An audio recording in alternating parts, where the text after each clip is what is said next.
Saudi അറേബ്യയ്ക്ക് നേരെയുള്ള ഹൂതികളുടെ ആക്രമണത്തിന് പിന്നാലെ ഇറാനും പാകിസ്ഥാനും ഇടയുന്നു. സൗദിയെ ആക്രമിക്കുന്നതിൽ നിന്ന് പിന്മാറണം എന്നാണ് പാകിസ്ഥാന്റെ ആവശ്യം. എന്നാൽ സൗദിയിൽ നേരിട്ട് ആക്രമണം നടത്തുന്നില്ല എന്ന് ചൂണ്ടിക്കാട്ടി ഇറാൻ തലയൂരുകയും ചെയ്യുമ്പോൾ ഇരു രാജ്യങ്ങളും തമ്മിലുള്ള ബന്ധം വഷളാവുകയാണ്.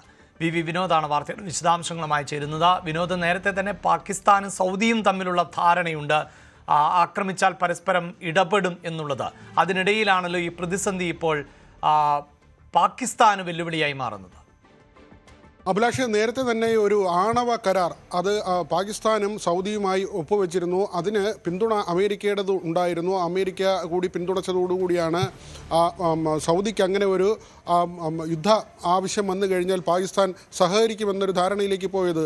ആ കരാറിൻ്റെ അടിസ്ഥാനത്തിൽ തന്നെയാണ് ഇപ്പോൾ പാകിസ്ഥാൻ്റെ നീക്കം. നേരത്തെ ഇറാനും അമേരിക്കയും തമ്മിലുള്ള യുദ്ധം അവസാനിപ്പിക്കുന്നതിന് മധ്യസ്ഥ ചർച്ച നടത്തിയ രാജ്യമാണ് പാകിസ്ഥാൻ. പക്ഷേ ഇപ്പോൾ ഈ ഹൂത്തികൾ അവർ സൗദി അറേബ്യ ആക്രമിക്കുന്നു, സൗദിയുടെ കപ്പലുകൾ ആക്രമിക്കുന്നു. അങ്ങനെ യമനിലെ സായുധ വിഭാഗം സൗദി അറേബ്യയ്ക്ക് നേരെ നീങ്ങുമ്പോൾ അവർക്ക് പണവും പിന്തുണയും ഒക്കെ നൽകുന്നത് ഇറാനാണ് എന്നത് വളരെ പരസ്യമായിട്ടുള്ള കാര്യമാണ്. ഇത് തന്നെയാണ് ഇപ്പോൾ ഇറാനും പാകിസ്ഥാനും തമ്മിൽ തെറ്റുന്നതിന് കാരണമായിട്ടുള്ളത്. സൗദി അറേബ്യയെ ആക്രമിക്കരുത് എന്ന ഒരു ആവശ്യമാണ് പാകിസ്ഥാൻ മുന്നോട്ട് വയ്ക്കുന്നത്.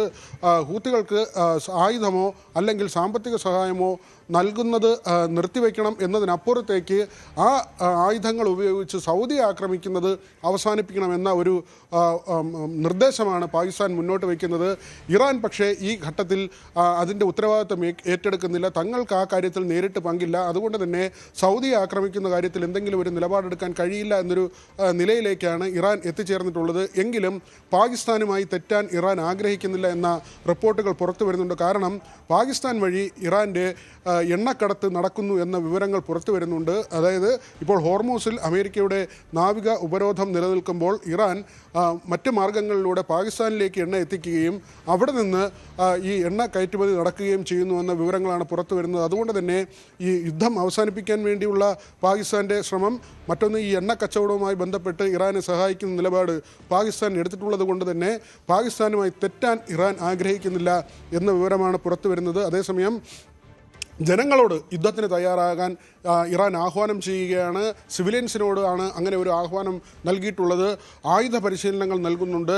തെരുവുകളിൽ ജനങ്ങളെ തോക്കുമായി അവരെ കരയുദ്ധമുണ്ടായാൽ തെരുവുകളിൽ ഇറക്കുക എന്നൊരു ലക്ഷ്യമാണ് ഇറാൻ ലക്ഷ്യം വയ്ക്കുന്നത്. അവരുടെ ആത്മീയ നേതാക്കളടക്കം രാജ്യത്തെ അങ്ങനെ ഉത്തേജിപ്പിക്കുന്ന തരത്തിലുള്ള വാക്കുകളാണ് മുന്നോട്ട് വയ്ക്കുന്നത്.